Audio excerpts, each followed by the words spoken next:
অগপৰ নেতৃত্বই মাতিলে পুনৰ আঞ্চলিকতাবাদী শিবিৰলৈ উভতিব প্ৰাক্তন বিধায়ক আজিজ। চামগুৰিত 2024 নিৰ্বাচনত প্ৰতিদ্বন্দ্বিতাত নামিবলৈ কুচকাৱাজ শক্তিশালী সংখ্যালঘু নেতাৰ। সমষ্টিটোৰ চুকে কোণে ৰাইজৰ সৈতে মত বিনিময় আব্দুল আজিজৰ। চামগুৰি হৈছে প্ৰাক্তন বিধায়ক আজিজৰ পুৰণা ৰাজনৈতিক ভেটি। ৰকিবুল হুছেইনে ধুবুৰীৰ সাংসদ নিৰ্বাচিত হোৱাৰ পিছত চামগুৰিত খুটি পুতিবলৈ যোজা চলাইছে একালৰ সংখ্যালঘু আন্দোলনৰ নেতা আজিজে। অগপই মাতিলেই পুনৰ উভতি যোৱাৰ আগ্ৰহ প্ৰকাশ কৰিছে আজিজে। AIUDF-লৈ যোৱাৰ গুণাগথাও চলিছে আজিজৰ শিবিৰত। অসম গণ পৰিষদৰ হ'ল মোৰ এইটো পুৰণা দল, যি দল দি মই জিলা পৰিষদৰ মেম্বাৰ হৈছোঁ। প্ৰথমে মই 98 চনৰ 12 ফেব্ৰুৱাৰী যেতিয়া মই ধুবুৰী কলেজৰ সন্মুখত প্ৰফুল্ল মহন্ত চাহাবৰ নেতৃত্বত মই দলত জইন কৰিছিলোঁ। তাৰপিছত মই যেতিয়া ইলেকশ্যনত কণ্টেষ্ট কৰিলোঁ 2001 চনত, মই জিকা মানুহটো হাৰাই দিলে ব্ৰেকিং কৰি কাউণ্টিঙত। তাৰপিছত মই জিলা পৰিষদৰ মেম্বাৰ হ'লোঁ অসম গণপুৰৰ হাতীৰ ছবি দি। তাৰপিছত 2006 চনত মই বিধায়ক হৈছোঁ। এতিয়া মই এই দলত নাই, কিন্তু দলে যদি মোক সুবিধা দিয়ে মই নিশ্চয় যাম।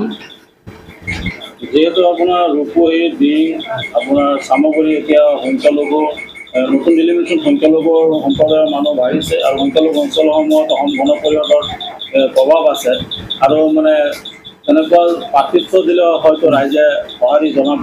গতিকে বৰ্তমান সময়ত ৰাইজৰ আপোনাৰ কি মতামত আগবঢ়ায়? নাই, ৰাইজৰ ওচৰত মই গৈ আছোঁ। আজি ধৰক প্ৰায় 6 মাহ ধৰি মই ৰূপহী আৰু চামগুৰি দুটা সমষ্টিত মই সমানে ঘূৰি চালোঁ। আমি যেতিয়া বিধায়ক আছিলোঁ তেতিয়া ধৰক ৰূপহীত অলপ গণবৃত্তি আছিলে, বাকী সমষ্টিত ইমান নাছিল।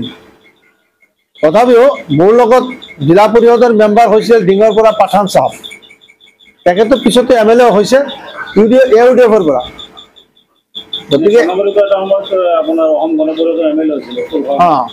চামগুৰিত অতুল শৰ্মাও AGPৰ নামত MLA হৈছিল। কিন্তু আমাৰ মাইনৰিটিৰ মানুহ মুছলমানৰ ভিতৰত মই ৰূপহীহাট সমষ্টিৰ পৰা প্ৰথম বিধায়ক হৈছিলোঁ। ইয়াৰ পিছততো আৰু কোনো বিধায়ক হোৱা নাই। কিন্তু আজি যিটো উত্থান হৈছে, আজিৰ পৰিস্থিতি আৰু 2001-ৰ পৰিস্থিতি একে নহয়। আজি যথেষ্ট ডেভেলপ হৈছে। আজি সংখ্যালঘু এলেকাত AGPৰ মোটামুটি এটা উত্থান হৈছে, এইটো কোনেও অস্বীকাৰ কৰিব নোৱাৰিব। ভাল প্ৰাৰ্থী যদি AGPয়ে প্ৰক্ষেপ কৰে, আজি ঢিং, ৰূপহী, চামগুৰি সব জেগাতে কিং কণ্টেষ্ট হ'ব AGPৰ লগত।